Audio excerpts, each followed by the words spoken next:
నమస్తే డి న్యూస్కి స్వాగతం. నేను మీ దిగ్విజయ్. వార్తల్లో ముందుగా ముఖ్యాంశాలు. వైజాగ్ అల్లూరి సీతారామరాజు అంతర్జాతీయ విమానాశ్రయాన్ని ప్రారంభించిన ప్రధాని నరేంద్ర మోడీ స్వర్ణాంధ్రప్రదేశ్ విజన్కు ఇదొక శుభదినం అని ప్రశంస.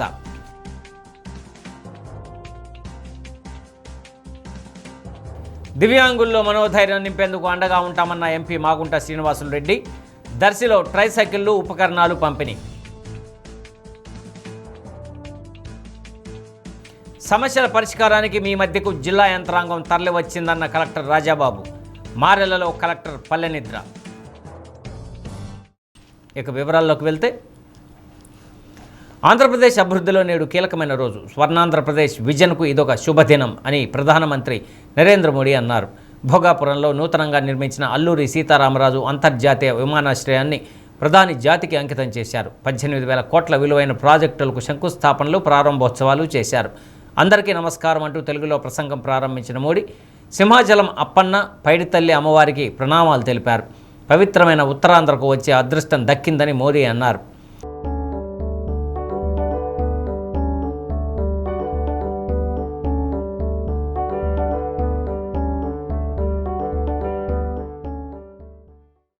Governor justice Nazeer, CM Chandrababu, deputy CM Pawan Kalyan, Nara Lokesh, కేంద్ర మంత్రి రామ్మోహన్ నాయుడు, గోవా గవర్నర్ అశోక గజపతిరాజు, కేంద్ర సహాయ మంత్రులు Muralidhar, Bhupathiraju, Srinivasa Varma, Pemmasani Chandrasekhar, MP Kalisetti Appalanaidu, GMR group chairman G Mallikarjunarao, GMR group business chairman GBS Raju తదితరులు పాల్గొన్నారు. ఈ సందర్భంగా టెర్మినల్ భవనం ఆధునిక సదుపాయాలను ప్రధాని పరిశీలించారు. టెర్మినల్ సందర్శనలో భాగంగా చెక్ ఇన్ హాల్, విమానాశ్రయ రూపకల్పన, సాంకేతిక ప్రత్యేకతలను ప్రధాని మోడీకి జీఎంఆర్ సంస్థ ప్రతినిధులు వివరించారు. ధింసా నృత్యాలతో కళాకారులు ప్రధాని మోడీకి స్వాగతం పలికారు.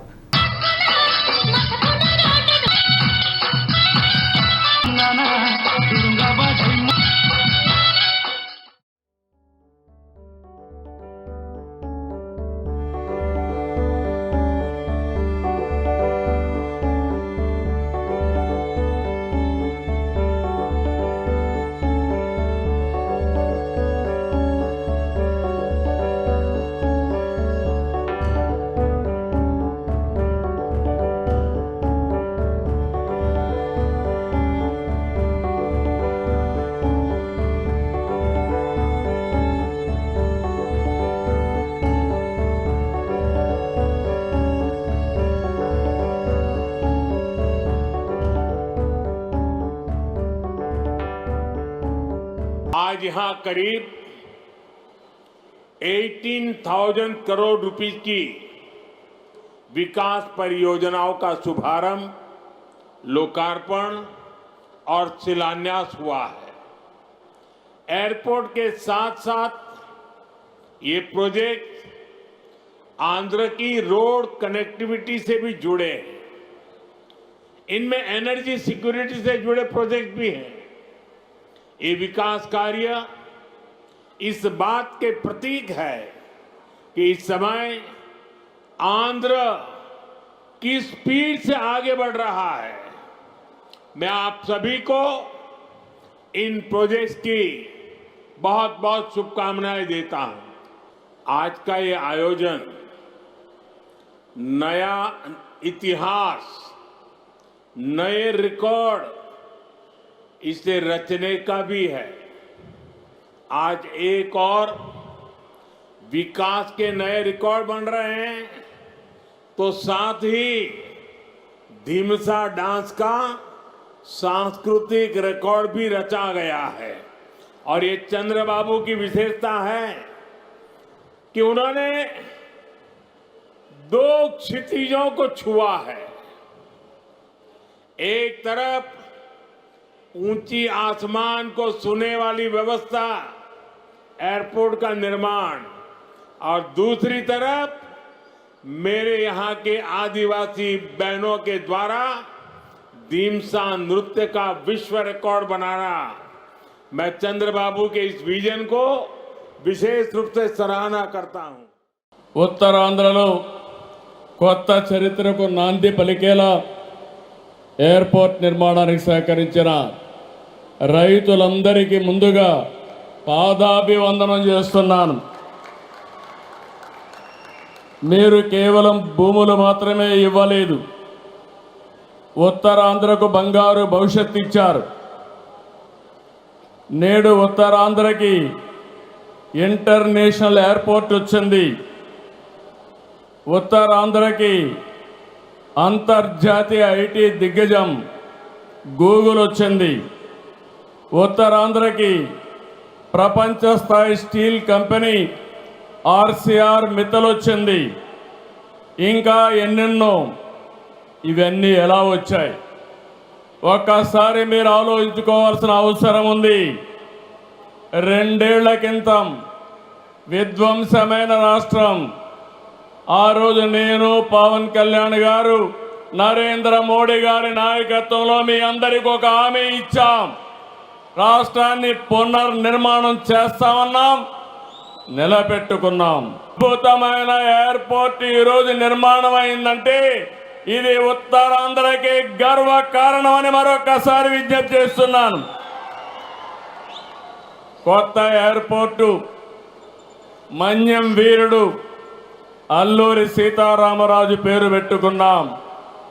పేరు తలుచుకుంటేనే గుండె ఉప్పొంగుతుంది.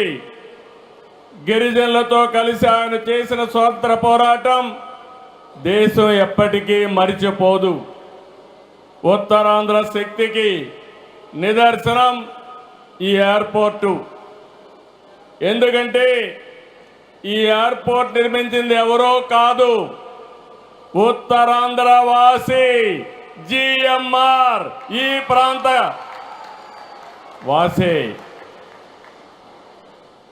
ఇంకొక పక్క దీనికి తొలుగు అడుగు వేసిన అశోక్ గజపతి రాజు ఇక్కడి వారే. ఏవియేషన్ మంత్రిగా నిర్మాణం పూర్తి చేసే బాధ్యత తీసుకున్న రామ్మోహన్ నాయుడుది కూడా ఉత్తరాంధ్రనే. ఇది ఉత్తరాంధ్ర సత్తా అని మరొక్కసారి మీ అందరికీ విజ్ఞప్తి చేస్తున్నాను. పని కావాలన్నా, మనకి ఏ అవకాశం కావాలన్నా, మనకి పొట్ట గడవాలన్నా, ఏ కార్యక్రమం చేయాలన్నా సరే ఉత్తరాంధ్ర అంతా కూడా ప్రపంచం వైపు చూసేది. కానీ ఈరోజు మన భోగాపురం ఎయిర్పోర్ట్ చూసిన తర్వాత ప్రపంచం ఉత్తరాంధ్ర వైపు చూస్తుందన్నది గర్వంగా మన అందరం కూడా తెలియజేసుకోవాలి. అవకాశాల నిధిగా భోగాపురం విమానాశ్రయం మన ప్రధానమంత్రి గారి చేతుల మీదుగా ఈరోజు ప్రారంభోత్సవం కానుంది. అలాంటి ఈ విమానాశ్రయం ఒక 77,000 చదరపు అడుగులతో తయారవుతున్నటువంటి విమానాశ్రయం సుమారు 60 లక్షల కెపాసిటీతో తయారవుతుంది. ఎంఆర్ఓ కానీ ఎంతో మంది యువతీ యువకులకి ఉద్యోగాలు ఇచ్చే అవకాశం ఇక్కడ కలగబోతుంది. ఎడ్యూసిటీ ద్వారా రేపు భవిష్యత్తులో ప్రపంచంలో ఉన్నటువంటి ఏవియేషన్ వర్క్ ఫోర్స్ కి ట్రైనింగ్ మన ఉత్తరాంధ్రలో, మన భోగాపురంలో జరగబోతుందనడానికి కూడా నేను ఎంతో గర్వపడుతున్నానని తెలియజేస్తున్నాను. మన గౌరవ ప్రధానమంత్రి శ్రీ నరేంద్ర మోదీ గారి చేతుల మీదుగా అల్లూరి సీతారామరాజు అంతర్జాతీయ విమానాశ్రయానికి జాతికి దీనిని అంకితం చేయటం ఆంధ్రప్రదేశ్ అభివృద్ధి ప్రస్థానంలో ఒక నూతన అధ్యాయానికి నాంది పలుకుతుంది. మోదీ గారి నాయకత్వంలో ఈరోజు 17,435 కోట్ల విలువైన అభివృద్ధి కార్యక్రమాలు ప్రజలకి అంకితం కావడం, అలాగే national highway projects, energy infrastructure ప్రాజెక్టులో ప్రారంభోత్సవాలు, శంకుస్థాపనలు జరగడం మన రాష్ట్ర అభివృద్ధిలో చాలా కీలకమైన ఘట్టం. ఈ ప్రాజెక్ట్స్ కనెక్టివిటీని బలోపేతం చేయడం కాదు, ఎనర్జీ సెక్యూరిటీని పెంచి ఇండస్ట్రియల్ గ్రోత్స్కి మరింత వేగాన్ని అందించి యువతకి ఉపాధి అవకాశాలు మెరుగుపరిచి ఆంధ్రప్రదేశ్ని మరింత వేగంగా అభివృద్ధి పదంలో ముందుకు నడిపిస్తాయి. ఒక దేశం కేవలం ప్రకటనలతో అభివృద్ధి చెందదు, ప్రజల కళల సాకారం అయ్యే మౌలిక సదుపాయాలతో అభివృద్ధి చెందుతుంది. ఈ విమానాశ్రయానికి అల్లూరి సీతారామరాజు గారి పేరు పెట్టడం ఆ మహావీరుడికి నివాళి మాత్రమే కాదు, ఆయన ఆశయాలను, ఆయన స్ఫూర్తిని భావితరాలకు అందించే చాలా చాలా గొప్ప నిర్ణయం. జి మల్లికార్జునరావు గారు, జిఎంఆర్ అందరూ ప్రేమగా పిలుచుకున్న జిఎంఆర్ గారు, వారు దీన్ని కట్టడం శ్రీకాకుళం జిల్లా నుంచి వచ్చి, రాజాం నుంచి వచ్చి శ్రీకాకుళం వెనుకబాటుతనానికి ఆయన కృషిని ట్రస్టుల ద్వారా అందిస్తూ ఆయన నేతృత్వంలో, ఆయన నాయకత్వంలో ఎయిర్పోర్ట్ నిర్మించడం మనందరికీ చాలా చాలా గర్వకారణం. ఉత్తరాంధ్ర ఉత్సాహం అదిరిపోయింది. ఎర్ర బస్సు రాని ఊరికి ఎయిర్పోర్ట్ అవసరమా అని కొంతమంది అన్నారు. ఉత్తరాంధ్రాని తక్కువ చూశారు, ఉత్తరాంధ్ర ప్రజల్ని అవమానించారు. వాళ్ళకి నేను ఈరోజు సమాధానం చెప్తున్నాను. ఎర్ర బస్సు రాదన్న చోట ఎయిర్పోర్ట్ వచ్చింది, ఎర్ర బస్సు రాదన్న చోట ఎయిర్ బస్ వచ్చింది, ఎర్ర బస్సు రాదన్న చోట మన నమో గారు వచ్చారు. ఇదే మన ఉత్తరాంధ్ర దెబ్బ. అర్థమైందా రాజా? స్వాతంత్రం కోసం పోరాడిన వీరుడు అల్లూరి సీతారామరాజు గారు నడియాడిన గొప్ప ప్రాంతం ఉత్తరాంధ్ర. ఈ రోజు నుంచి ఈ నేల చరిత్ర, పౌరుషం ప్రపంచం మొత్తానికి తెలుస్తుంది. ఈరోజు కేవలం ఒక ఎయిర్పోర్ట్ ప్రారంభం మాత్రమే కాదు, మన నమో గారి వికసిత్ భారత్, మన సిబిఎన్ గారి విజన్ కలయిక ఈరోజు ఉత్తరాంధ్ర భవిష్యత్తు మారే రోజు, ఆంధ్రప్రదేశ్ అభివృద్ధిలో దూసుకుని వెళ్ళే రోజు. ఈ నేలకు స్వాతంత్రం తెచ్చింది అల్లూరి సీతారామరాజు గారు అయితే, ఉత్తరాంధ్ర కళలకు రెక్కలిచ్చింది గౌరవ ప్రధానమంత్రి శ్రీ నరేంద్ర మోడీ గారు. దివ్యాంగులలో మనోధైర్యాన్ని పెంచేలా అన్ని విధాలా అండగా ఉంటామని ఒంగోలు ఎంపీ మాగుంట శ్రీనివాసరెడ్డి భరోసా ఇచ్చారు. అలింకో సంస్థ సహకారంతో దివ్యాంగుల సంక్షేమ శాఖ ఆధ్వర్యంలో దర్శి ఏఎంసీ ప్రాంగణంలో నిర్వహించిన ట్రైసైకిళ్లు, వినికిడి పరికరాలు, ఇతర ఉపకరణాల పంపిణీ కార్యక్రమంలో కలెక్టర్ రాజాబాబు, దర్శి నియోజకవర్గ టీడీపీ ఇన్ఛార్జి గొట్టిపాటి లక్ష్మితో కలిసి ఎంపీ మాగుంట పాల్గొన్నారు. 309 మంది లబ్ధిదారులకు 79.59 లక్షల విలువైన 443 ఉపకరణాలను పంపిణీ చేశారు. అలింకో సహకారంతో ఉమ్మడి ప్రకాశం జిల్లాలో 2.25 కోట్ల రూపాయల విలువైన ఉపకరణాలను పంపిణీ చేసేలా చర్యలు తీసుకుంటున్నట్లు ఎంపీ మాగుంట చెప్పారు. దర్శి నియోజకవర్గంలోనే సుమారు 80 లక్షల విలువైన ఉపకరణాలను పంపిణీ చేస్తున్నామని తెలిపారు. బ్యాటరీ ట్రైసైకిల్ విలువ 45,000 రూపాయలన్నారు. ఈ విడతలో 143 బ్యాటరీ ట్రైసైకిళ్లను పంపిణీ చేస్తున్నట్లు వివరించారు. ఈ విధంగా సహకారం అందించిన కేంద్ర సామాజిక న్యాయ సాధికారత శాఖ మంత్రి వీరేంద్ర కుమార్కు కృతజ్ఞతలు తెలిపారు. దర్శి ప్రాంత వాసుల రైలు కల కూడా త్వరలోనే నెరవేరుతుందన్నారు. గుంటూరు, కనిగిరి మధ్య ఈ నెలలోనే డెమో రైలు ప్రయాణిస్తుందని కేంద్ర మంత్రి చెప్పినట్లు ఎంపీ తెలిపారు. ఆత్మవిశ్వాసంతో ముందుకు సాగి లక్ష్య సాధన దిశగా దృష్టి సారించాలని దివ్యాంగులకు కలెక్టర్ రాజాబాబు అన్నారు. దివ్యాంగులకు అన్ని విధాలుగా కేంద్ర రాష్ట్ర ప్రభుత్వాలు అండగా ఉంటున్నట్లు చెప్పారు. దివ్యాంగులకు అవసరమైన సహాయ ఉపకరణాల పంపిణీ, సంక్షేమ పథకాల అమలుపై ప్రత్యేక దృష్టి పెట్టినట్లు తెలిపారు. ఇంద్రధనస్సు పేరుతో వివిధ సంక్షేమ పథకాలను రాష్ట్ర ప్రభుత్వం అమలు చేస్తున్నట్లు వివరించారు. తాజాగా కేంద్ర ప్రభుత్వ సహకారంతో బ్యాటరీ ట్రైసైకిళ్లు, మాన్యువల్ ట్రైసైకిళ్లు, వీల్ చైర్లు, వినికిడి పరికరాలు, ఊతకర్రలు అందజేస్తున్నట్లు చెప్పారు. అర్హులు ఎవరైనా ఉంటే ఇంకా మరో విడతలో పంపిణీ చేసేలా చర్యలు తీసుకుంటామన్నారు. జిల్లాలో శాశ్వత ప్రాతిపదికన దివ్యాంగ అభ్యర్థులతో ఉద్యోగాలను త్వరలోనే భర్తీ చేయబోతున్నామన్నారు. దివ్యాంగుల సంక్షేమానికి రాష్ట్ర ప్రభుత్వం ప్రత్యేకంగా దృష్టి సారించిందని గొట్టిపాటి లక్ష్మి అన్నారు. గతంలో 3,000గా ఉన్న పెన్షన్ను 6,000కు పెంచడంతో పాటు వారి సంక్షేమం కోసం వివిధ పథకాలను ప్రవేశపెట్టిందంటూ వాటిని ఉదహరించారు. దివ్యాంగుల సంక్షేమ శాఖ సహాయ సంచాలకులు సువార్త, ఆర్డీఓ విజయజ్యోతి, దివ్యాంగుల సంక్షేమ corporation chairman Gadibudi Narayana Swamy, AMC chairman Nagaveni, municipal chairman Pichaiah, Kadiyala Lalitha Sagar, అధికారులు, అలింకో ప్రతినిధులు పాల్గొన్నారు. తమకు సహాయ ఉపకరణాలు లభించడంపై దివ్యాంగుల సంఘాల నాయకులు హర్షాన్ని వ్యక్తం చేశారు. ట్రైసైకిల్ ఎలిజిబిలిటీ అంటేనే 145 మంది రావటం అనేది మన జిల్లాలో ఎక్కడా కూడా అటువంటి సంఖ్య లేదు. 145 మంది ట్రైసైకిల్కి అర్హత రావటం అనేది బ్యాటరీ ఆపరేటెడ్ సంతోషంగా. ఎందుకంటే మనం ఇటువంటి వాళ్ళని కూడా ఇంకా కూడా పూర్తిగా కూడా ఎంకరేజ్ చేస్తే, ఇప్పుడే కలెక్టర్ గారు చెప్పినట్టుగా కూడా మరొకసారి మనం క్యాంప్ పెట్టినప్పుడు ఇంకా అన్ని ప్రాంతాల్లో రాని వారందరికీ కూడా ఇవన్నీ చూసి ఎంతో ఆనందంగా మనం కూడా వచ్చి ఇటువంటి వసతి కూడా మనం తీసుకెళ్లాలనే ఆలోచన రావటం అనేది కూడా ముఖ్యం. అది డిఫరెంట్లీ ఏబుల్డ్ పీపుల్ అనేది ప్రత్యేకంగా కూడా వారి అధికారం రాకముందే మేనిఫెస్టోలో పెట్టారు. వారికి అందరికీ కూడా ఇచ్చే పెన్షన్ అనేది 6,000 రూపాయలు, 10,000 రూపాయలు ఆ విధంగా కూడా పెంచి ఇబ్బందుల్లో ఉన్న వారందరినీ కూడా ఆదుకోవాలనే ఉద్దేశంతోనే గవర్నమెంట్ వచ్చిన తర్వాత దానిని ఆచరణలో తీసుకురావటం చూసాం.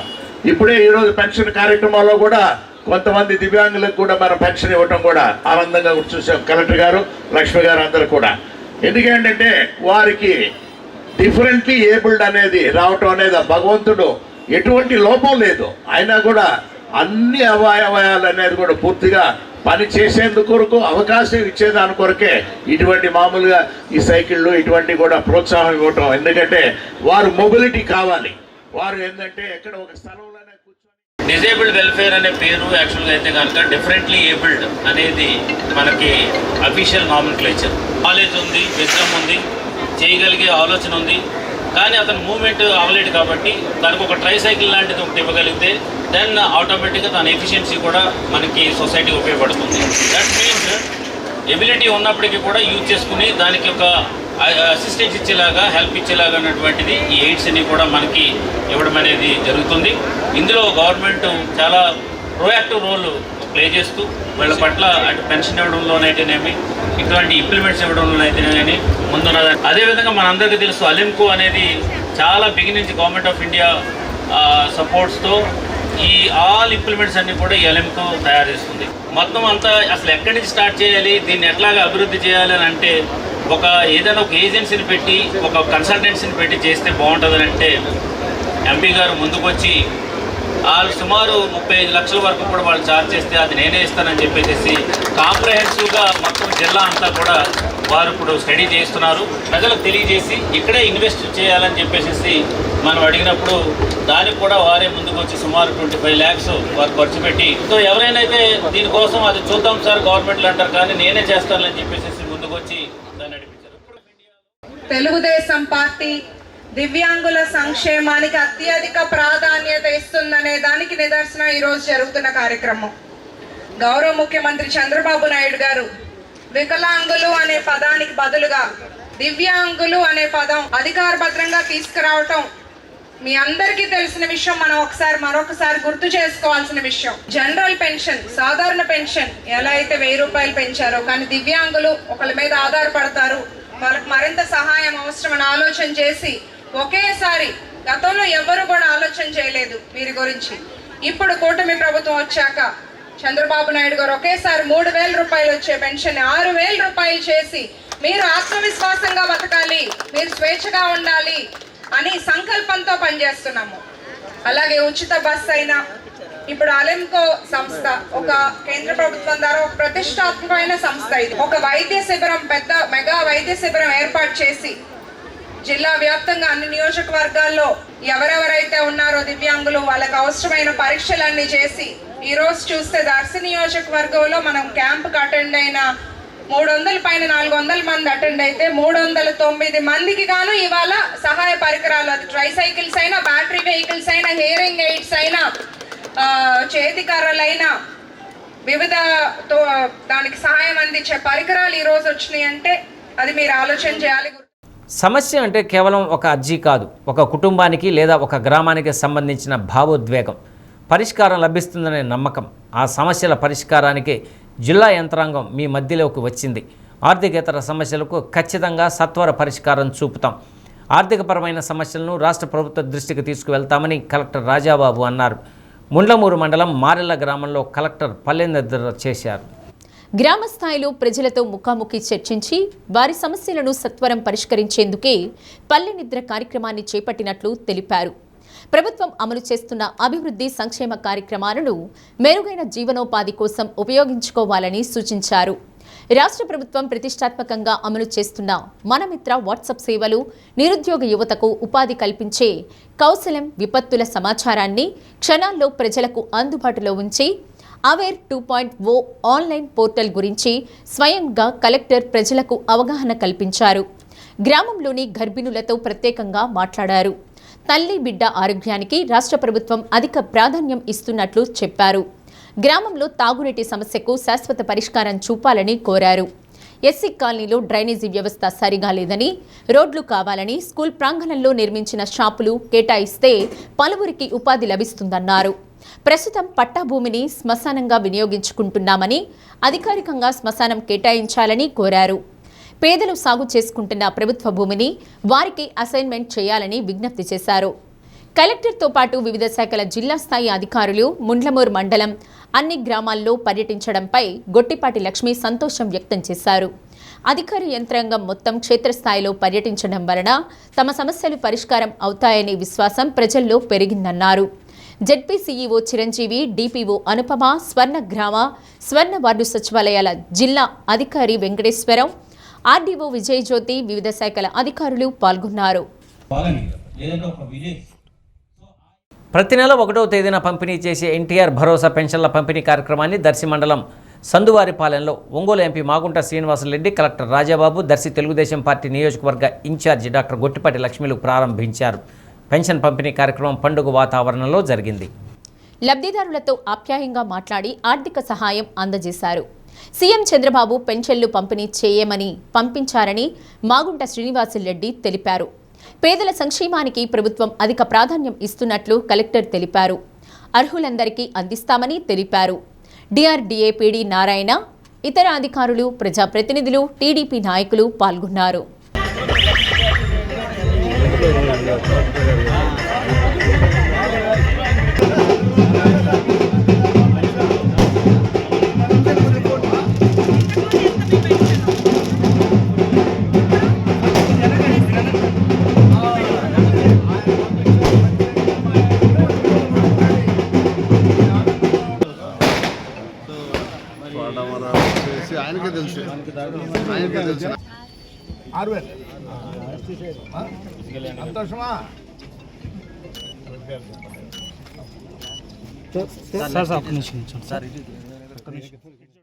ఏపీయూడబ్ల్యూజే రాష్ట్ర అధ్యక్షులు ఐవి సుబ్బారావు జన్మదిన వేడుకలు శివం శరణాలయంలో కేక్ కట్ చేసి నిర్వహించారు.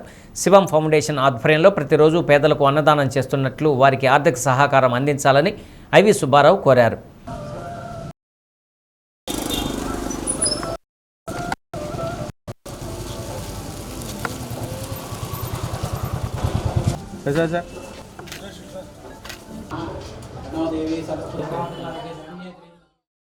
తన తండ్రి ఐవి శ్రీరాములు మాస్టర్ జ్ఞాపకార్థం జిల్లాలో ఇబ్బంది పడుతున్న జర్నలిస్టులను గుర్తించి వర్ధంతి సందర్భంగా ఆర్థిక సహకారం అందిస్తానన్నారు.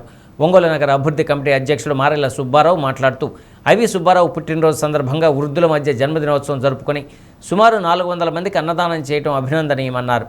శివం ఫౌండేషన్ నిర్వాహకులు Gollapudi Srihari, super Bazar director Motupalli Venkateswarlu, APUWJ రాష్ట్ర కార్యదర్శి అలుగుల సురేష్, జిల్లా ప్రధాన కార్యదర్శి దాసర్ కనకయ్య, బాపట్ల జిల్లా అధ్యక్షులు రాంబాబు, జిల్లా మాజీ కార్యదర్శి హరిబాబు, ఫోటోగ్రాఫర్స్ అసోసియేషన్ మాజీ అధ్యక్షులు ఇఫ్తెకార్, లింగరాజు, మేకపాటి మాల్యాద్రి, సుబ్బారావు, కోటిరెడ్డి, కె విజయ్, సర్వేశ్వరరావు, శరత్, సుబ్బారావు, ప్రతాప్, అశోక్ తదితరులు పాల్గొన్నారు.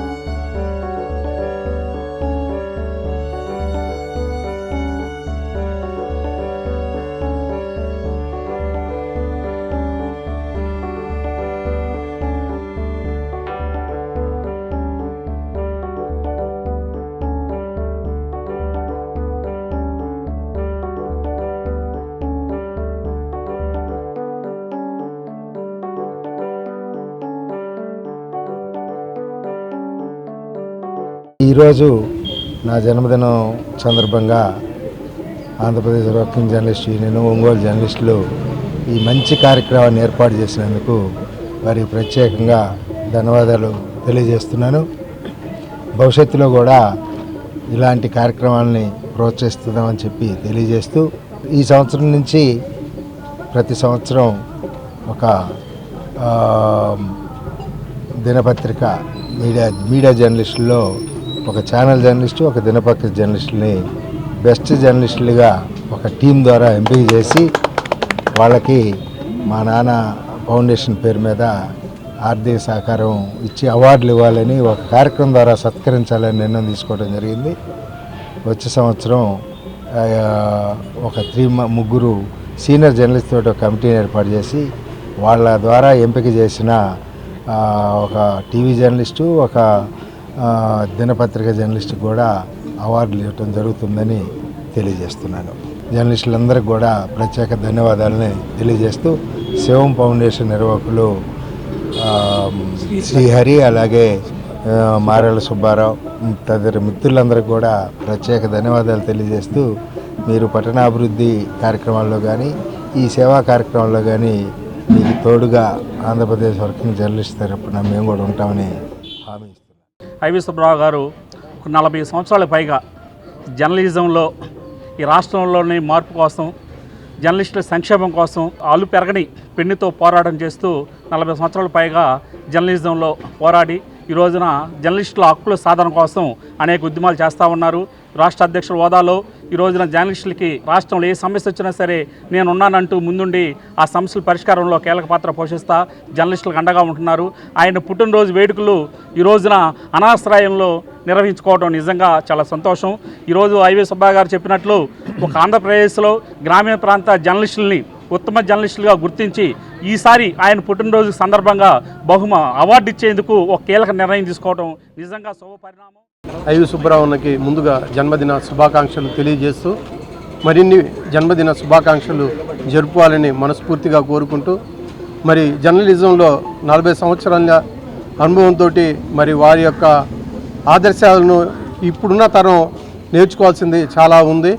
కాబట్టి అలుపెరగని పోరాటం చేస్తున్న జర్నలిస్టుల కోసం పోరాటం చేస్తున్న ఐవి సుబ్బారావుకి రాబోయే రోజుల్లో మరింత ఉన్నత పదవులు జరగాలని కోరుకుంటూ, అదేవిధంగా ఈరోజు యూట్యూబ్ ఛానల్స్కి సంబంధించి చాలామంది మరి ఎంతో కాలం నుంచి 15-20 సంవత్సరాల నుంచి జర్నలిజంలో వీడియో జర్నలిస్టులు పనిచేస్తూ ఉన్నారు. వారికి కొంచెం సమస్యలు ఎక్కువగా ఉన్నాయి, పోలీస్ తరపు నుంచి కానీ లేదంటే మరి అధికారుల నుంచి కానీ. మరి ఈ విషయాన్ని రాష్ట్ర స్థాయిలో తీసుకుని వెళ్ళి వారి సమస్యలను కూడా పరిష్కరించాలని కోరుకుంటూ అన్నకి మరోసారి జన్మదిన శుభాకాంక్షలు తెలియజేస్తాం. సుప్రీంకోర్టు ఆదేశాల మేరకు రాష్ట్ర ప్రభుత్వం మెగా డిఎస్సిలో హారిజాంటల్ రిజర్వేషన్ అమలు చేసింది. మెగా డిఎస్సిలో మొట్టమొదటిసారిగా హారిజాంటల్ కింద మహిళా reservation, ex servicemen, sports quota కింద రాష్ట్ర ప్రభుత్వం పోస్టులను భర్తీ చేసింది. 5 ఏళ్లు అధికారంలో ఉన్న వైసీపీకి హారిజాంటల్ రిజర్వేషన్ గురించి తెలిసినప్పటికీ మెగా డిఎస్సిని రాజకీయంగా వాడుకునేందుకు ప్రయత్నిస్తూ నవ్వుల పాలవుతోంది. దాదాపు ఏడాది కిందట మెగా డిఎస్సి ద్వారా 16,000కు పైగా ఉపాధ్యాయ పోస్టులను రాష్ట్ర ప్రభుత్వం భర్తీ చేసింది. ఆ ఉపాధ్యాయులు పాఠాలు చెబుతూ విద్యార్థులను తీర్చిదిద్దుతున్నారు. ఇలాంటి సమయంలో నీట్ పేపర్ లీకేజీకి బాధ్యత వహిస్తూ కేంద్ర విద్యాశాఖ మంత్రి ధర్మేంద్ర ప్రధాన్ రాజీనామా చేశారు. మెగా డిఎస్సిలో అక్రమాలు జరిగాయని విద్యాశాఖ మంత్రి నారా లోకేష్ రాజీనామా చేయాలంటూ వైసీపీ కొత్త పల్లవి అందుకుంది. హవ్వ నవ్విపోదురుగాక మాకేంటి అన్న రీతిలో ఏడాది తర్వాత మెగా డిఎస్సిలో అక్రమాలు జరిగాయంటూ రోడ్డెక్కింది. వైసీపీ రాద్ధాంతంపై మెగా డిఎస్సి ద్వారా నియమితులైన ఉపాధ్యాయులతో పాటు తెలుగునాడు ఉపాధ్యాయ సంఘం కూడా తీవ్రంగా ఆక్షేపిస్తోంది. కొసమెరుపు ఏంటంటే జగన్మోహన్ రెడ్డి ముఖ్యమంత్రిగా ఉన్న సమయంలో హారిజంటల్ రిజర్వేషన్ అమలు చేసేందుకు జీవో విడుదల చేశారు. ఆ జీవో అమలుకు నోచుకోకముందే జగన్ ప్రభుత్వం గద్దె దిగింది. ఇప్పుడు రాజకీయ లబ్ధి కోసం మెగా డిఎస్సిని వాడుకునేందుకు వైసీపీ ప్రయత్నిస్తూ అప్రతిష్ట పాలవుతోంది. నేను జెడ్పీహెచ్ఎస్ కొనకొనమెట్లలో చేస్తున్నాను. ఎస్ఏపిఈ ఫిజికల్ ఎడ్యుకేషన్ సంబంధించిన టీచర్ని. అయితే సార్ నాకు తెలిసినంతవరకు ఏంటంటే నాకు ఏ ఫ్రాడ్ కూడా జరగలేదు డిఎస్సిలో. మేము బాగా కష్టపడ్డాం. దాదాపు 5 or 6 years మేబీ మేము కూర్చొని చదవడం జరిగింది. కోచింగ్ ఇన్స్టిట్యూట్స్కి వెళ్ళి చాలా మనీ కానీ పెట్టాము. మేము అలా చదువుకున్నాము. మేమిద్దరమి అక్క చెల్లెలు, మేమిద్దరం కూడా ఎస్ఏపీనే. ఇద్దరికి జాబ్ వచ్చింది. ₹1 కూడా మేము ఎవరికి ఇవ్వలేదు. అంతేకాకుండా నాతో ఉన్న ఫ్రెండ్స్ అందరూ కూడా దాదాపు చాలామందికి జాబ్స్ వచ్చాయి. ఎందుకంటే ఈ డిఎస్సిలో మాకు 70 పోస్టులు వేసారు. దాంతో నా ఫ్రెండ్సే చాలామంది దాదాపు 50 members ఎబో నాకు తెలిసిన వాళ్ళే జాబ్స్లో ఉన్నారు.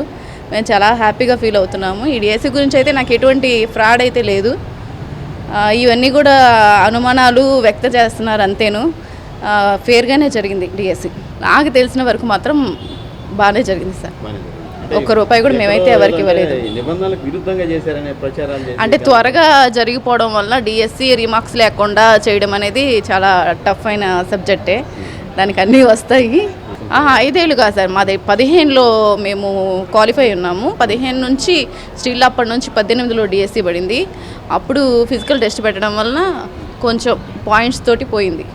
మళ్ళీ ఇప్పుడు ఇంతకాలానికి మేబీ 6 or 7 years తర్వాత మళ్ళీ డిఎస్సిది. 2018 మిస్ అవ్వడంతో చాలా బర్డన్ ఫేస్ చేసాము. తర్వాత ఇది డిఎస్సి వస్తుందని చాలా 5 years పైనే వస్తుంది, రేపు వస్తుంది, ఎల్లుండి వస్తుంది, ఇలా చూసుకుంటూ వచ్చాము. ఫైనల్లీ త్వరగా అయిపోయింది. మా ఇంట్లోని ఈ 2 పోస్టులు చాలా హ్యాపీగా ఉన్నారు. నేను జెడ్పీహెచ్ఎస్ మర్రిపాలెం స్కూల్లో స్కూల్ అసిస్టెంట్ ఆఫ్ ఫిజికల్ ఎడ్యుకేషన్లో వర్క్ చేస్తున్నాను. 2018లో ఆల్రెడీ డిఎస్సి రాశాను సార్. నేను కొంత మినిమల్ మార్క్స్తో పోయింది నాకు. కానీ అప్పటి నుంచి కంటిన్యూషన్గా ఆన్లైన్ కోచింగ్ తీసుకుంటూ అప్పటి ఉన్న రిఫరెన్స్ బుక్స్గా పెట్టుకొని 5 years నుంచి ఇప్పుడు వస్తుంది డిఎస్సి అని వెయిట్ చేస్తూ ఉన్నాం సార్. అప్పుడు కూడా కొన్ని తక్కువ పోస్టులు ఉండబట్టి మేము పోగొట్టుకున్నాం. ఈసారి మెగా డిఎస్సి వచ్చింది అన్న ఆనందంలో ఇంకా ఎక్కువగా చదివాము, పోస్టులు అలాగే ఇచ్చారు, మేము తెచ్చుకున్నాం. కానీ ఈ విధంగా రూమర్స్ రావడం చాలా బాధగా ఉంది సార్. అది రాని వాళ్ళని తప్పనడం లేదు సార్, వాళ్ళు కొంతలో పోగొట్టుకున్నారు. కానీ మా కష్టాన్ని కూడా వాళ్ళు అలాగా తప్పుగా మాట్లాడుతుంటే బాధగా అనిపిస్తుంది సార్. కానీ లోకేష్ గారికి అయితే మేము రుణపడి ఉంటాం, అంతవరకు అయితే చెప్పగలను సార్. సార్ రూమర్స్ అంటే ఇది వాళ్ళంతటా వాళ్ళు వచ్చింది కాదు సార్. నాకు తెలిసి ఏమో సార్ వెనక ఏం జరిగాయి తెలీదు, కానీ ట్రాన్స్పరెంట్గా జరిగాయి సార్. ఎగ్జామ్స్ అయితే మాకు పీఈటీకి మేము 2 రాసాం సార్, ఎస్ఏపీఈ పీఈటీ. 2లో 82 ఎలా సార్? ఎందుకంటే చదివాం కాబట్టే అంత కూర్చొని హార్డ్ వర్క్ చేసుకున్నాము. 6 years కష్టము, లోకేష్ గారు అన్ని పోస్టులు ఇవ్వడం, 2 కలిసి వచ్చాయి మాకు. సార్ మేనేజ్ అంటే ఎంతవరకు అని మేనేజ్ చేస్తారు సార్? అవన్నీ రూమర్స్ సార్. అవి చేస్తే ఇప్పుడు మాలాంటి వాళ్ళు ఇప్పుడు నైట్ మాకు ఏం తెలియదు సార్, తిండి నిద్ర అదేం తెలీదు. చదవాలి, ఏదో ఒక పోస్టు ఇంట్లో వాళ్ళకి మేము సోర్స్ ఇవ్వాలన్న ఉద్దేశంతోనే చదివాం. వాళ్ళు ఒక్కసారిగా ఆ మాట అంటే తీసుకోవడానికి అది మాత్రం కరెక్ట్ కాదు సార్. అది వాళ్ళ విజ్ఞతకి తెలియాలంతే. 18 సార్, 18లో పోయింది. టెట్ రాసాము, అప్పుడు మాకు టెట్ కూడా పెట్టారు. టెట్ రాసాము, డిఎస్సి అదే ఎగ్జామ్ అటెంప్ట్ చేసాము, నాగార్జున యూనివర్సిటీ వెళ్ళి ఫిజికల్ టెస్ట్లు అన్నీ పెట్టాము. కానీ అది కూడా కొంత అప్లికేషన్ అప్పుడు జరిగి కోర్టులో కేసెస్ మాకు తెలియలేదు సార్ ఎప్పుడు పోస్టులో. ఆ తర్వాత 19లో కూర్చోవడం ఇంకా తర్వాత ఇంకా పెరిగిపోయింది సార్. అంటే ఎక్కువ మంది వచ్చేసారు బయటికి, కాంపిటీషన్ పెరిగింది. ఆన్లైన్ మాకు ఇంకా 18లో చదివిన దానికి 20 దానికి చాలా వేరియేషను. సబ్జెక్ట్ ప్యాటర్న్ పరంగా చదివిన విధానం కానీ, అంటే ఇప్పుడు సెవెరల్ మెంబర్స్ వచ్చేసారు సార్. కాంపిటీషన్ ఎక్కువైపోయింది, బాగా చదువుతున్నారు. వాళ్ళకి తగ్గట్టుగా మనం మౌల్డ్ అయిపోవాలి కదా, అందుకని ఇంకా ఎక్కువ కష్టపడి చదివి రాసి ఆనందంగా ఉన్నాం సార్. నిబంధనల ప్రకారం సార్ ఖచ్చితంగా జరిగింది సార్. ఎందుకు సార్ ఈ పాయింట్ ప్రకారం మొత్తం ట్రాన్స్పరెంట్గా పెట్టేశారు కదా సార్, చూసుకోవచ్చు కదా అందరూ. మరి ఇవి ఎందుకు వస్తున్నాయో తెలియడం లేదు. మెగా డిఎస్సి గురించి కొన్ని విపక్షాలు స్పోర్ట్స్ కోటాలో ఏదో గందరగోళం జరిగిందని చెప్పేసి అభ్యర్థులు ఉద్యోగాలు చేరిన తర్వాత సంవత్సరం తర్వాత కేవలము ఒక రాజకీయ లబ్ధి కోసం ఈ ప్రయత్నం చేస్తున్నారు. ఎందుకంటే విద్య మీద ఆపేక్షతోటి చంద్రబాబు నాయుడు గారు దాదాపు ఈ రోజున రాష్ట్రంలో ఉన్న 2 లక్షల మంది ఉపాధ్యాయుల్లో 1,75,000 మంది ఆయన నియామకం చేపట్టిన వారు 2018 డిఎస్సి తర్వాత ఇప్పటివరకు ఒక డిఎస్సి కూడా లేదు. ఎన్నికల మేనిఫెస్టోలో డిఎస్సి వేస్తామని చెప్పారు. చెప్పిన మీదట మొదటి సంతకం మెగా డిఎస్సి మీద పెట్టిన తోడే అందరికీ కూడా దాదాపు అనేక కేసులు వేసినా కూడా విపక్షాలు వాటన్నింటినీ కూడా ఆ కేసులన్నింటినీ కూడా తీసేసి వాళ్ళు చెప్పిన టయానికి డిఎస్సి అభ్యర్థులకి వాళ్ళ యొక్క నియామక పత్రాలు విజయవాడలో అందించి వారికి సంతోషం కలిగించారు. ఈ క్రమంలో వారి యొక్క మానసిక స్థైర్యాన్ని దెబ్బతీసే విధంగా ఈ విధంగా ఆరోపణలు రావడం అనేది మేము ఖండిస్తున్నాం తెలుగునాడు ఉపాధ్యాయ సంఘం పక్షాన. ముఖ్యంగా ఈ వర్టికల్ రిజర్వేషన్, హారిజాంటల్ రిజర్వేషన్లు అనేవి రాజ్యాంగము మరియు సుప్రీంకోర్టు కల్పించిన హక్కులు. గతంలో వర్గాల పరంగా వర్టికల్ రిజర్వేషన్స్ ఉండేవి. తర్వాత హారిజాంటల్ రిజర్వేషన్ కల్పించమని సుప్రీంకోర్టు తీర్పు ఇచ్చిన దరిమిల అన్ని రాష్ట్ర ప్రభుత్వాలు హారిజాంటల్ రిజర్వేషన్ కోసం ప్రయత్నం చేస్తున్న క్రమంలో గత జగన్మోహన్ రెడ్డి గారి ప్రభుత్వం కూడా జీవో నెంబర్ 77 ద్వారా హారిజాంటల్ రిజర్వేషన్ ఇవ్వాలని చెప్పేసి జీవో ఇచ్చింది. దానికి అనుగుణంగా గ్రూప్ 1, గ్రూప్ 2 నోటిఫికేషన్లు వచ్చాయి. తర్వాత ఈ డిఎస్సి హారిజాంటల్ రిజర్వేషన్తో వచ్చిన మొదటి డిఎస్సి చంద్రబాబు నాయుడు గారు వేసిన డిఎస్సి. ఇందులో హారిజాంటల్ రిజర్వేషన్లో ముఖ్యంగా 4 రకాల ఉద్యోగాలు పూర్తి చేస్తున్నారు. మహిళా రిజర్వేషను, ఎక్స్ సర్వీస్ మెన్ను, తర్వాత స్పోర్ట్స్ కోటా 3%, 2% 3% పెంచారు. స్పోర్ట్స్ని బాగా ఆంధ్రప్రదేశ్లో పెంచే ఉద్దేశంతో. తర్వాత అందులో భాగంగా కేంద్ర ప్రభుత్వం నిర్ణయించిన అంశాలు, అదేవిధంగా భారత ఒలింపిక్ సంఘం నిర్ణయించిన అంశాలు, గేములని, స్పోర్ట్స్నే ఈ యొక్క స్పోర్ట్స్ కోటాలు ఫిల్ చేశారు. వారు చెప్తున్న బ్రిడ్జ్ గేమ్ కూడా కేంద్ర ప్రభుత్వము వారు నిర్ణయించిన గేమే. ఈ బ్రిడ్జ్ గేమ్ అనేది నాకు తెలిసిన మరిదిలో ఆంధ్రప్రదేశ్ డిఎస్సిలో మెగా డిఎస్సిలో ఒక్క అభ్యర్థి కూడా నాకు తెలిసిన పరిజ్ఞానం మేరకు ఒక్కరు కూడా లేరు. కానీ కామెడీగా బ్రిడ్జ్ గేమ్ అని చెప్పేసి దాన్ని ఇవాళ వాళ్ళు చేయటం అనేది కొంచెం సటరికల్గా ఉంది. అది రెండోది ఏంటంటే ఈ అంశాలు మొత్తం కూడా స్పోర్ట్స్ కోటాలో 59 అంశాలు ఉన్నాయి. 59 గేమ్లు కూడా మనకి వాటి గురించి దాదాపు 50 గేమ్లు దాదాపు ఎవరికి తెలియకపోవచ్చు కూడా. అటువంటి గేమ్స్ని ప్రోత్సహించే ఉద్దేశంతో ఈ ఆటలు ప్రవేశపెట్టారే కానీ ఇది పేకాటానికి కాదండి. దీన్ని ఈ విధంగా వాళ్ళు సంవత్సరం తర్వాత ఎత్తుకోవడం చేయడం దుర్మార్గము. దీన్ని మేము తెలుగునాడు ఉపాధ్యాయ సంఘం ఖండిస్తున్నాము. ఇది కేవలము లోకేష్ బాబు విద్యాశాఖని బాగా ముందుకు నడిపిస్తున్న క్రమంలో ఆంధ్రప్రదేశ్ రాష్ట్రంలో ఉన్న డిఎస్సి అభ్యర్థులందరికీ కూడా తెలిసిన విషయమే. కాబట్టి ఇటువంటి ప్రయత్నాలు మానుకొని విద్యాభివృద్ధికి సహకరించమని కోరుతున్నామండి. Thank you very much. ఒక్క అభ్యర్థి కూడా మేము నష్టపోయామని కోర్టు మెట్లు ఎక్కలేదు. కేవలము ఆ యొక్క డిఎస్సికి సంబంధం లేని కొన్ని రాజకీయ శక్తులు వాళ్ళ యొక్క ప్రయత్నం తప్పించి మేము నిజంగా నష్టపోయామని ఒక్క అభ్యర్థి కూడా ఇంతవరకు కోర్టు మెట్లు ఎక్కడం కానీ ఏమీ జరగలేదు. కాబట్టి ఇది రాజకీయంగానే ప్రజలు గ్రహిస్తున్నారు. కాబట్టి దీన్ని ఎవరూ పట్టించుకోవాల్సిన అవసరం లేదు. అంగన్వాడీ కేంద్రాలలో హెల్పర్లుగా విధులు నిర్వహిస్తున్నామని, కార్యకర్తగా ఉద్యోగోన్నతి కల్పించాలని పాకల గ్రామానికి చెందిన సరస్వతి జ్యోతి, ధేనుకొండకు చెందిన నాగమ్మలు ఆవేదన వ్యక్తం చేశారు. ఉద్యోగోన్నతి కల్పించాలని కోరుతూ రామ్నగర్ ఐసీడీఎస్ ప్రాజెక్టు వద్ద నిరసన చేపట్టారు. అంగన్వాడీ కేంద్రాల్లో కార్యకర్త లేని చోట హెల్పర్కు తగిన అర్హత ఉందా లేదా తెలుసుకుని పదోన్నతి కల్పించిన తర్వాత పోస్టుల భర్తీ కోసం నోటిఫికేషన్ జారీ చేయవలసిన అవసరం ఉందని, అలా కాకుండా అర్హత ఉన్నవారికి కాదని అధికారులు నోటిఫికేషన్ జారీ చేశారన్నారు. ఇచ్చిన నోటిఫికేషన్ రద్దు చేయాలని, గత 6 ఏళ్ల నుండి కార్యాలయాల చుట్టూ తిరుగుతున్నామని, తమకు కార్యకర్తగా ఉద్యోగోన్నతి కల్పించాలని వారు కోరారు. హెల్పర్స్ యూనియన్ జిల్లా కార్యదర్శి ఈదర అన్నపూర్ణ, సిఐటియు జిల్లా ప్రధాన కార్యదర్శి రమేష్ మద్దతు తెలిపారు. అంగన్వాడీ హెల్పర్లకు కార్యకర్తగా పదోన్నతి కల్పించాలని, కార్యకర్తకు సూపర్వైజర్ ఉద్యోగోన్నతి కల్పించాలని అంగన్వాడీ యూనియన్ పోరాడి హక్కులు సాధించుకుందని, కానీ అధికారులు మాత్రం జీవోలు పక్కన పెట్టి కొంతమంది ఆర్థిక లావాదేవీలు కుదుర్చుకొని అర్హత ఉన్న హెల్పర్లకు కార్యకర్తగా ఉద్యోగోన్నతి కల్పించకుండా ఇబ్బందులకు గురి చేస్తున్నారన్నారు. 3వ తేదీ నుండి ఆందోళన ఉధృతం చేస్తామన్నారు. రద్దు చేయాలి. నిబంధనలకు విరుద్ధంగా ఇచ్చిన అంగన్వాడీ కార్యకర్తల నోటిఫికేషన్ ఇవ్వాలి. అర్హులైన హెల్పర్స్ అందరికీ ప్రమోషన్స్.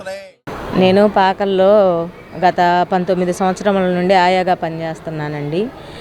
అక్కడ అదే గ్రామంలో పాకల 3 అనే అంగన్వాడీ పోస్టు ఖాళీ అయ్యింది.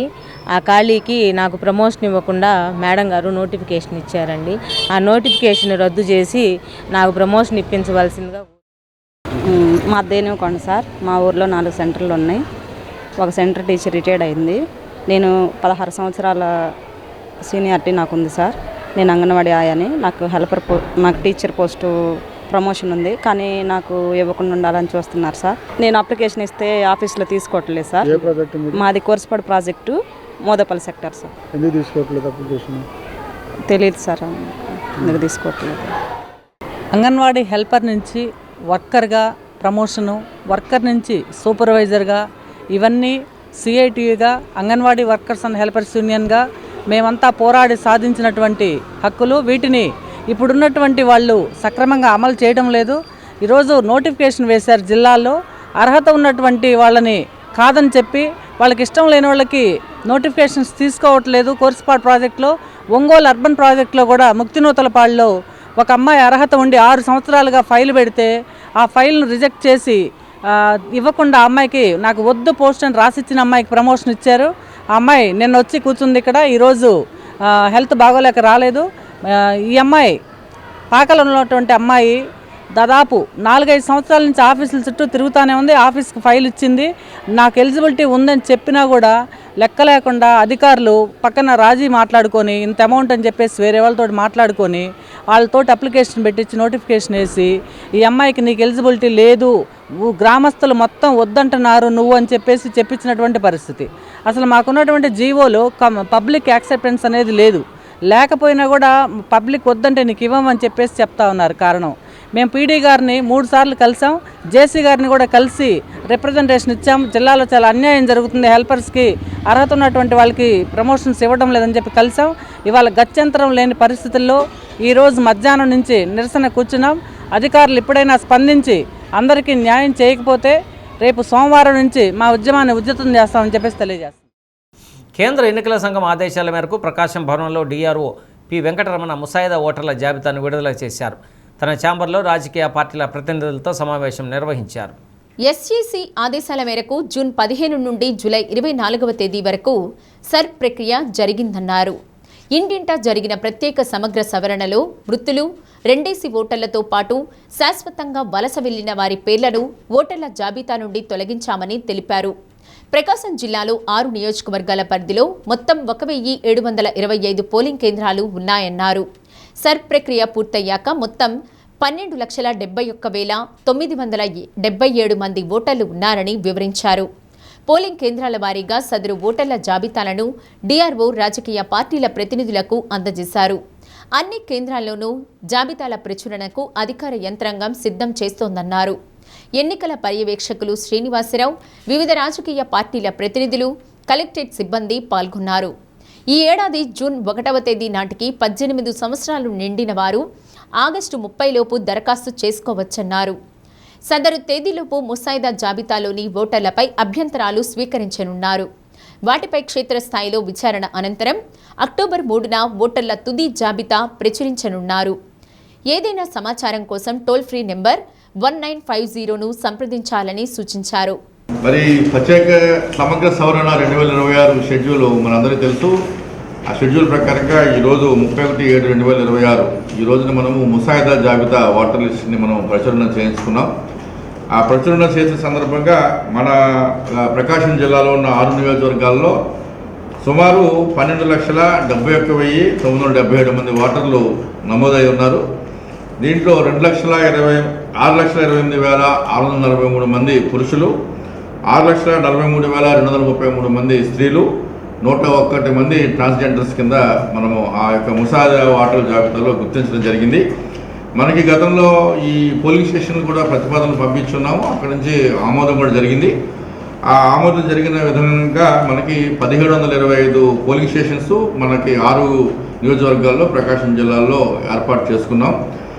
ఇప్పుడు ఏదైతే ముసాయిదా జాబితా ఉందో దానికి సంబంధించి మీ అందరికీ కూడా పెన్ డ్రైవ్లో వాటికి సంబంధించిన జాబితా మీకు ఇవ్వడం జరుగుతుంది. అదేవిధంగా మనకి ఇప్పుడు షెడ్యూల్ ప్రకారంగా ఏంటంటే ఈ ముసాయిదా జాబితాలో ఎవరికైనా కానీ ఓటర్గా నమోదు కాకపోతే, ఎవరైనా తొలగించి ఉన్నా కూడా అర్హుడైన ప్రతి ఓటరు కూడా మనము అప్లికేషన్ పెట్టుకోవడానికి అవకాశం ఉంది. ఫామ్ 6లో పెట్టుకోవాలి. ఈ ఫామ్ 6 అనే దరఖాస్తులో పరిసరాలు అపరిశుభ్రంగా ఉండటంతో ఒంగోలులో 3 టీ స్టాల్స్ మరియు ఒక భోజనశాలపై నగరపాలక సంస్థ కమిషనర్ వెంకట కృష్ణయ్య జరిమానా వేశారు. Venkateswara tea stall, Kalesha tea stall, club tea స్టాల్తో పాటు శ్రావణి మీల్స్ నిర్వాహకులకు 1,800 రూపాయలు జరిమానా విధించారు. పరిసరాలు పరిశుభ్రంగా ఉంచుకోవాలని, ఈసారి కూడా అపరిశుభ్రంగా ఉంటే చర్యలు తీసుకోవడం జరుగుతుందని కమిషనర్ హెచ్చరించారు.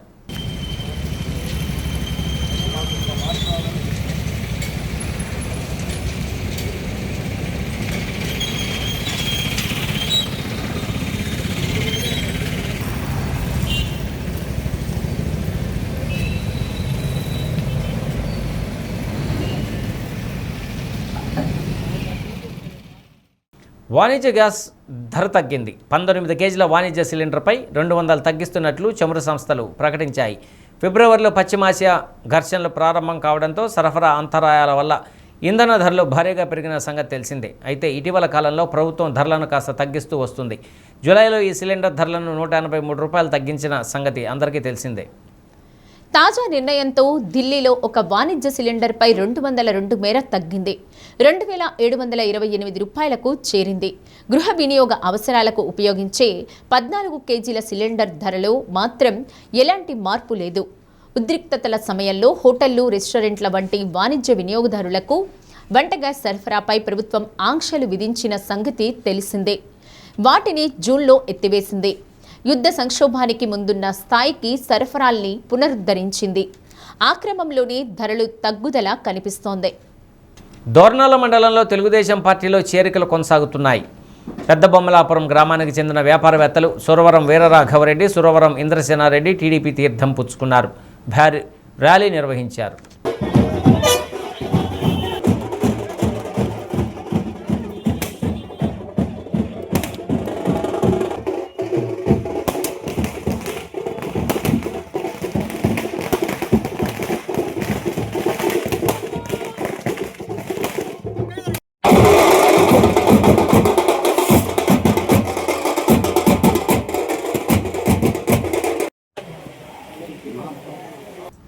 అనంతరం జరిగిన సమావేశంలో ఎర్రగొండపాలెం టీడీపీ నియోజకవర్గ ఇన్ఛార్జి గూడూరు ఎరేక్షన్ బాబు పార్టీ కండువాలు కప్పి ఆహ్వానించారు.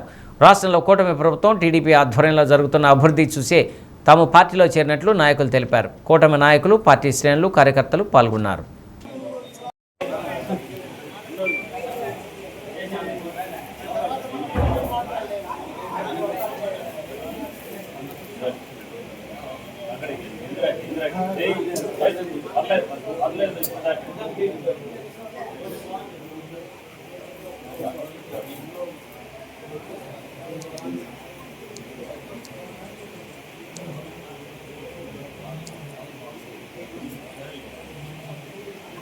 ఇక్కడికి వచ్చినటువంటి పెద్దాయన వీరరాఘవరెడ్డి గారి యొక్క అభిమానులు, బంధువులు, ప్రేములందరూ కూడా నా హృదయపూర్వక నమస్కారాలు తెలియజేస్తాను. బోళ్ళ బాలకృష్ణారెడ్డి గారు ఎక్కడున్న వేదిక మీదకి రావాలి. తెలుగుదేశం పార్టీలో దోర్నాల మండలంలో మన నాయకులు, మన ప్రభుత్వం చేస్తున్నటువంటి కార్యక్రమాలన్నిటిని కూడా వాళ్ళు చూస్తూ ఉన్నారు. గత కొద్ది కాలం క్రితం పెద్దాయన నా దగ్గరికి మార్కాపురం మన ఇంటికి వచ్చారు. మన భట్టు సుధాకర్ రెడ్డి వీళ్ళందరూ కలిసి తీసుకొని రావడం జరిగింది. ఆ రోజు నేను ఆయనతోటి ఒక 5 నిమిషాలే మాట్లాడాను. నిజంగా మన ప్రాంతం నుంచి వెళ్ళి కష్టపడి కురిసిపాడు మండలం ప్రాథమిక ఆరోగ్య కేంద్రం టీబీ ముక్త భారత్ అభియాన్ ప్రోగ్రాంలో భాగంగా గ్రామాలలో అనుమానిత టీబీ లక్షణాలు కలిగిన వారికి పరీక్షలు చేసి వ్యాధి నిర్ధారణ చేశారు. వైద్యాధికారి డాక్టర్ అక్షిత, డాక్టర్ రాజశేఖర్ రెడ్డి, అభియాన్ సిబ్బంది తదితరులు పాల్గొన్నారు.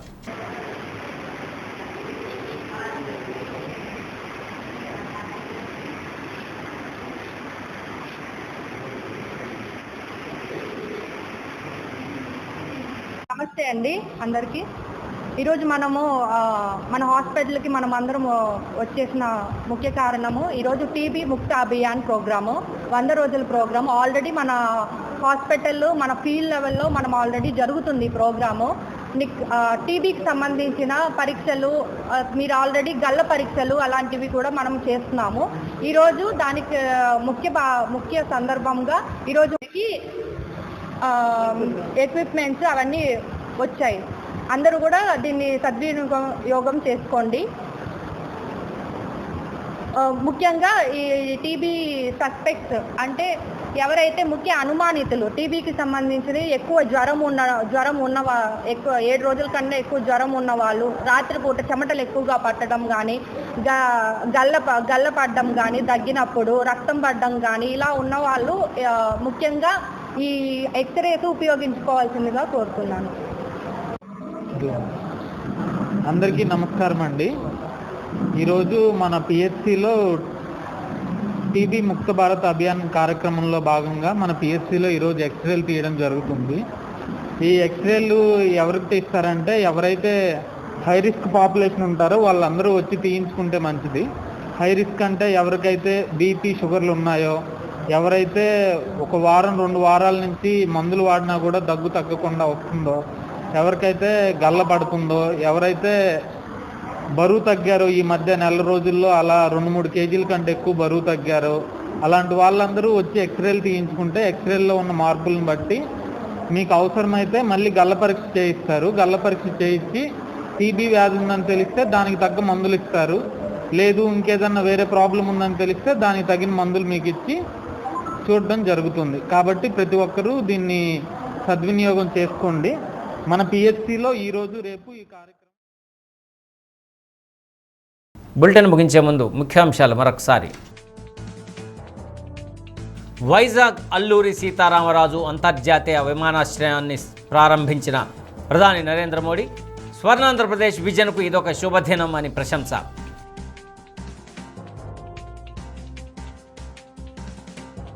దివ్యాంగుల్లో మనోధైర్యం నింపేందుకు అండగా ఉంటామన్న ఎంపీ మాగుంట శ్రీనివాసులు రెడ్డి. దర్శిలో ట్రైసైకిళ్లు, ఉపకరణాలు పంపిణీ. సమస్యల పరిష్కారానికి మీ మధ్యకు జిల్లా యంత్రాంగం తరలివచ్చిందన్న కలెక్టర్ రాజాబాబు. మారెలలో కలెక్టర్ పల్లెనిద్ర. డి న్యూస్లో నేటి మాట. అడ్డంకులు నీ ప్రయాణాన్ని ఆపడానికి రావు, నువ్వెంత బలవంతుడివో ప్రపంచానికి చూపించడానికి వస్తాయి.